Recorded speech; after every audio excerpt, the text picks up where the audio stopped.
जय हिंद दोस्तों, एग्जाम की पॉइंट में एक बार फिर से आप सभी का स्वागत है। दोस्तों आज के इस वीडियो में हम उत्तराखंड के जो प्रमुख मंदिर हैं उन प्रमुख मंदिर से संबंधित जो भी मोस्ट इम्पॉर्टेंट फैक्ट होंगे यहाँ उनको कवर करेंगे। दोस्तों आपको जो तैयारी कर रहा है उसको पता है कि मंदिर से संबंधित कोई ना कोई क्वेश्चन आपको एग्जाम में देखने को जरूर मिलेगा, हर एक एग्जाम में। तो दोस्तों इस वीडियो में हम उन मंदिरों के प्रमुख मंदिरों के क्वेश्चनों को कवर करने की कोशिश करेंगे। इससे पहले उत्तराखंड के मंदिरों से संबंधित वीडियो बने हैं, आप चाहो तो चैनल की प्लेलिस्ट में जाकर के देख सकते हो। तो दोस्तों जो यहाँ पर पहला क्वेश्चन है, किस केदार के कपाट वर्ष भर खुले रहते हैं? ठीक है, तुंगनाथ के, कल्पेश्वर के, रुद्रनाथ के या मद्मेश्वर के? तो दोस्तों जो वर्ष भर कपाट खुले रहते हैं वो किसके खुले रहते हैं? कल्पेश्वर के कपाट वर्ष भर खुले रहते हैं और एकमात्र केदार है जिसके कपाट क्या है, वर्ष भर खुले रहते हैं। दोस्तों जो कल्पेश्वर केदार है, पांचवा केदार जो कल्पेश्वर है, कल्पेश्वर नाथ है, वो आपके चमोली जनपद में स्थित है। कहाँ पे है? चमोली जनपद में स्थित है। और अगर पूछा जाए कि यहाँ पे भगवान शिव के किस भाग की पूजा की जाती है, तो जटाओं की या केशों की, बालों की पूजा की जाती है। ठीक है, और एकमात्र अगर ये क्वेश्चन बनता है कि पंच केदार में से एकमात्र कौन सा केदार है जिसके पुजारी स्थानीय लोग होते हैं, तो कल्पेश्वर एकमात्र केदार है जहाँ जिसके पुजारी क्या होते हैं, स्थानीय लोग होते हैं जिसके पुजारी। ठीक है, और अगर कभी क्वेश्चन मोस्ट इंपॉर्टेंट बनता है कि कल्पेश्वर मंदिर किस घाटी में स्थित है, तो याद रखना जो उर्गम घाटी है, उर्गम घाटी में स्थित है। कल्पेश्वर मंदिर किस घाटी में स्थित है? उर्गम घाटी में स्थित है। ठीक है, अगला क्वेश्चन, प्राचीन मान्यता के अनुसार उर्वशी व दुर्वासा ने किस स्थान पर तपस्या की थी? तुंगनाथ में, कल्पेश्वर में, रुद्रनाथ में या मद्मेश्वर में? तो दोस्तों प्राचीन मान्यता के अनुसार उर्वशी और दुर्वासा ने तपस्या की थी किस स्थान पर? कल्पेश्वर नामक स्थान पर की थी। किस स्थान पर की थी? कल्पेश्वर नामक स्थान पर की थी। ठीक है, और अगर कभी पूछा जाए कि कल्पेश्वर नाथ मंदिर का निर्माण किस शैली में किया गया है, तो याद रखना पहले तो इसका निर्माण किसने किया है? पांडवों द्वारा किया गया है। और किस शैली में किया गया है पूछा जाए तो याद रखना जो नागर शैली है, नागर शैली में क्या किया गया है? प्राचीन मान्यता के अनुसार कल्पेश्वर मंदिर का निर्माण किया गया है। ठीक है, कल्पेश्वर मंदिर का निर्माण किया गया है। और अगर पूछा जाए कि कल्प गंगा कहाँ बहती है, मोस्ट इंपॉर्टेंट है, कल्प गंगा कहाँ बहती है, तो याद रखना जो कल्प गंगा है वो कल्प गंगा कहाँ बहती है? कल्पेश्वर में बहती है, चमोली में। ठीक है, और इसी का प्राचीन नाम हृणावती के नाम से भी जानी जाती है ये कल्प गंगा। अगला क्वेश्चन, विश्वनाथ मंदिर किस देवता को समर्पित है? जो विश्वनाथ मंदिर है किस देवता को समर्पित है? शिव को, गणेश को, कार्तिक को या विष्णु को? तो दोस्तों याद रखना जो विश्वनाथ मंदिर है, ठीक है, वो क्या है? आपके भगवान शिव को समर्पित मंदिर है। क्या है? भगवान शिव को समर्पित मंदिर है।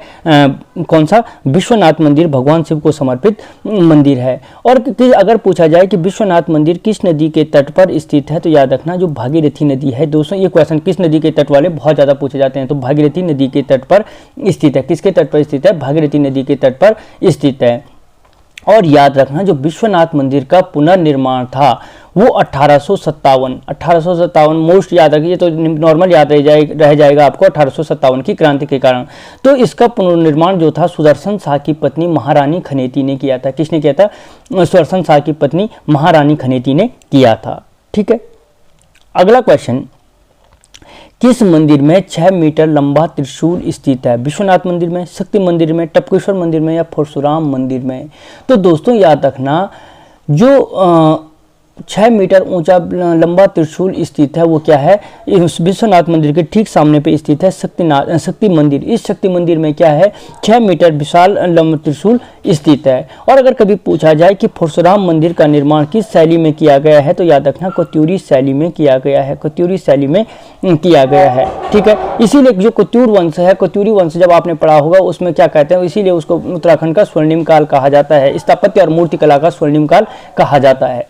ठीक है, और जो यहाँ पे त्रिशूल लेख है, यहाँ से मुख्य रूप से क्या हुए हैं, जो 6 मीटर ऊंचा त्रिशूल है वहाँ पे त्रिशूल लेख प्राप्त हुए हैं।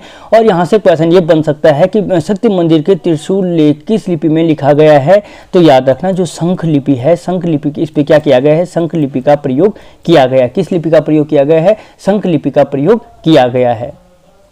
और त्रिशूल लेख में अगर कभी पूछा जाए कि किसका नाम मिलता है तो याद रखना गणेश्वर नाथ का नाम मिलता है। किसका नाम मिलता है? गणेश्वर नाथ का नाम मिलता है। विश्व शक्ति मंदिर उत्तरकाशी से गणेश्वर नाथ का नाम मिलता है।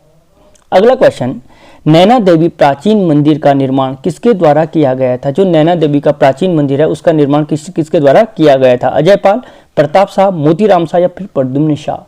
तो दोस्तों जो नैना देवी मंदिर का पुनर्निर्माण था वो मोतीराम शाह के द्वारा किया गया था। किसके द्वारा किया गया था? मोतीराम शाह के द्वारा किया गया था। और ये जो नैना देवी मंदिर है वो नैना झील के किनारे क्या है? मल्लीताल में स्थित है। कहाँ पे है? मल्लीताल के पास में स्थित है। कौन सा? नैना देवी मंदिर। अगर कभी क्वेश्चन बनता है कि नैना देवी मंदिर का किस भूस्खलन से नष्ट हुआ था या नुकसान हुआ था, तो याद रखना 1880 का जो भूस्खलन है उससे क्या हुआ था? जो नैना देवी मंदिर है उसको बहुत ज़्यादा नुकसान हुआ था। और नैना देवी का अगर कभी पूछा जाए कि नैना देवी मंदिर का मेला कब लगता है, तो नंदा अष्टमी को क्या लगता है? नैना देवी मंदिर का मेला लगता है। ठीक है। और नैना देवी में क्या होता है? भगवती उमा के नेत्रों की पूजा की जाती है। किस भाग की पूजा की जाती है? भगवती उमा के नेत्रों की पूजा की जाती है नैना देवी मंदिर में। किसके? उमा के। ठीक है। अगला क्वेश्चन, हरि की पैड़ी का निर्माण किसने किया था? तो दोस्तों जो हरि की पैड़ी का निर्माण मानसिंह ने, विक्रमादित्य ने, अकबर ने या वेनसोंग ने? तो याद रखना जो हरि की पैड़ी का निर्माण था वो किसने किया था? विक्रमादित्य ने किया था। और किसकी याद में किया था? अपने भाई भृत हरि की याद में किया था। ठीक है। अपने भाई किसकी याद में किया था? भृत हरि की याद में किया था विक्रमादित्य ने। ठीक है। और अगर पूछा जाए कि हरि की पैड़ी का पुनर्निर्माण किसने किया, फिर से निर्माण किया, आधुनिक हरि की पैड़ी का निर्माण किसने किया? तो याद रखना अकबर के सेनापति मानसिंह ने क्या किया था? आधुनिक हरि की पैड़ी का निर्माण किया था। ठीक है। और इसी हरि की पैड़ी को क्या कहा जाता है? ब्रह्मकुंड के नाम से भी जाना जाता है। किस नाम से जाना जाता है? ब्रह्मकुंड के नाम से जाना जाता है। अगला क्वेश्चन, मनसा देवी मंदिर किस जनपद में स्थित है? जो मनसा देवी मंदिर है चमोली में, टिहरी में, हरिद्वार में या देहरादून में? तो दोस्तों जो मनसा देवी मंदिर है वो आपके हरिद्वार जनपद में स्थित है। ठीक है। किस में है? हरिद्वार जनपद में स्थित है। और अगर कभी पूछा जाए कि वो किस शिखर पर स्थित है, तो याद रखना मनसा देवी मंदिर शिवालिक श्रेणी के बिल्व शिखर पर स्थित है। किस शिखर पर स्थित है? बिल्व शिखर पर स्थित है मनसा देवी मंदिर। जबकि जो इसके ठीक सामने पे चंडी देवी मंदिर है वो क्या है? शिवालिक श्रेणी के नील शिखर पर स्थित है। ठीक है। और मान्यता के अनुसार जो मनसा देवी है उसको किसका रूप माना जाता है? अगर पूछा जाता है तो याद रखना नाग कन्या के रूप में उसकी पूजा की जाती है। किसके रूप में की जाती है? नाग कन्या के रूप में उसकी पूजा की जाती है। अगला क्वेश्चन, मान्यता के अनुसार किस स्थान पर द्रोणाचार्य पुत्र अश्वत्थामा का जन्म हुआ था? किसका? द्रोणाचार्य पुत्र अश्वत्थामा का जन्म हुआ था। ठीक है। तो याद रखना कि जो लाखा मंडल में, टपकेश्वर में, हनोल में या हेमकुंड में, तो मान्यता के अनुसार जो जहाँ पर द्रोणाचार्य के पुत्र अश्वत्थामा का जन्म हुआ था वो स्थान था टपकेश्वर का। ठीक है। और टपकेश्वर आपके कहाँ पे है? देहरादून में स्थित है। ठीक है। और अगर कभी पूछा जाए कि जो टपकेश्वर मेले का आयोजन कब किया जाता है, तो याद रखना शिवरात्रि को किया जाता है। किस नदी के तट पर स्थित है? तो देवधारा नदी के तट पर स्थित है। ठीक है। अगला क्वेश्चन, महाभारत काल में लक्षागृह किस स्थान पर बनाया गया था? लाखा मंडल में, टपकेश्वर में, हरिद्वार में या हेमकुंड में? तो दोस्तों याद रखना जो महाभारत काल में लक्षागृह बनाया गया था वो आपके कहाँ पे बनाया गया था? लाखा मंडल में बनाया गया था। क्या बनाया गया था? लाखा मंडल में बनाया गया था। ये लाखा मंडल क्या आपके जौनसार क्षेत्र में स्थित है। और यहाँ पर किसके लिए प्रसिद्ध है? मूर्तियों के भंडार के लिए प्रसिद्ध है। और अगर कभी पूछा जाए कि लाखा मंडल किन नदियों के संगम पर स्थित है, तो याद रखना लाखा मंडल यमुना और रिखनार नदी के तट पर संगम पर स्थित है। यमुना व रिखनार नदी के संगम पर स्थित है। और यहीं पर महाभारत काल में क्या बनाया गया था? लक्षागृह बनाया गया था। अगला क्वेश्चन, प्राचीन समय में मण के नाम से किस स्थान को जाना जाता था? लाखा मंडल को, टपकेश्वर को, हनोल को या हेमकुंड को? तो याद रखना जो प्राचीन समय में मण के नाम से जाना जाता था वो जाना जाता था लाखा मंडल को जाना जाता था। ठीक है। किसको जाना जाता था? लाखा मंडल को जाना जाता था। और अगर कभी क्वेश्चन पूछा जाता है कि लाखा मंडल में जो शिव मंदिर है वो किस शैली में निर्मित है, तो याद रखना उत्तराखंड शैली में निर्मित है। जो लाखा मंडल में क्या है? शिव मंदिर है वो क्या है? आपके उत्तराखंड शैली में निर्मित है। या अगर पूछा जाए कि दो अलग अलग रंग के शिवलिंग किस स्थान पे हैं, तो वो भी लाखा मंडल में है।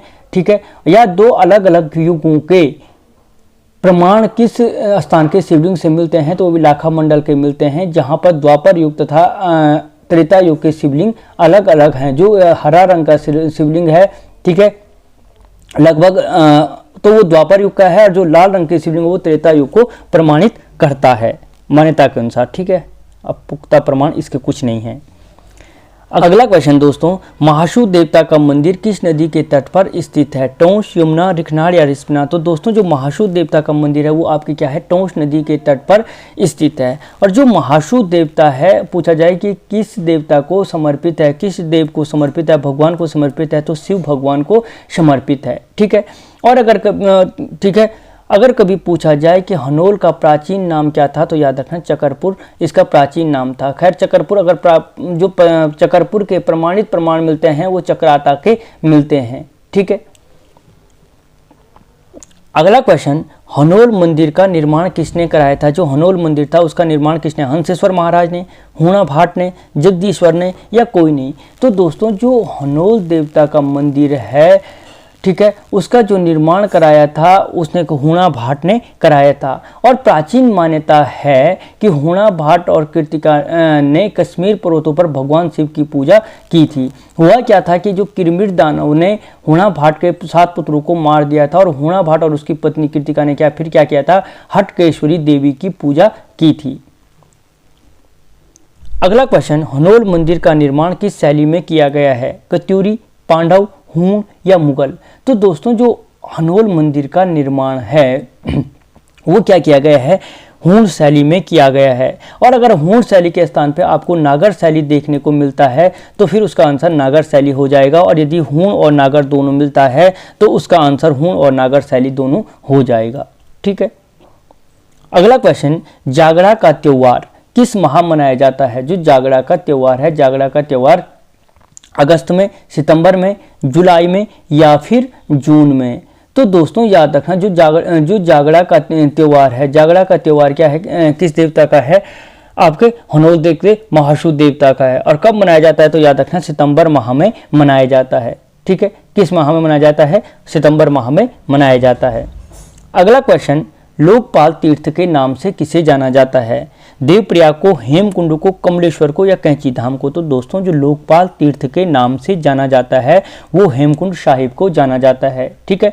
या अगर क्वेश्चन पूछा जाता है कि सिखों का पवित्र स्थान कौन सा है, तो फिर आंसर हो जाएगा हेमकुंड साहिब है।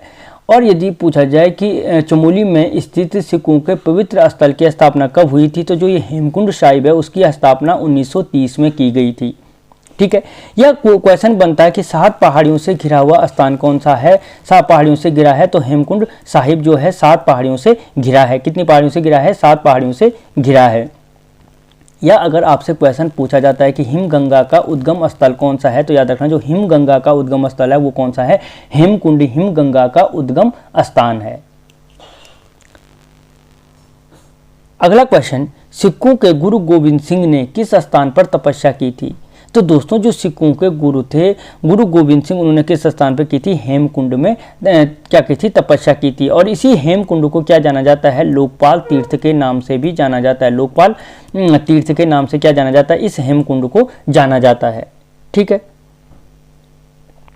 तो दोस्तों इस वीडियो में इतना ही। आपको क्वेश्चन कैसे लगे मुझे कमेंट बॉक्स में जरूर बताना। मिलता हूँ अगले वीडियो में, तब तक जय हिंद।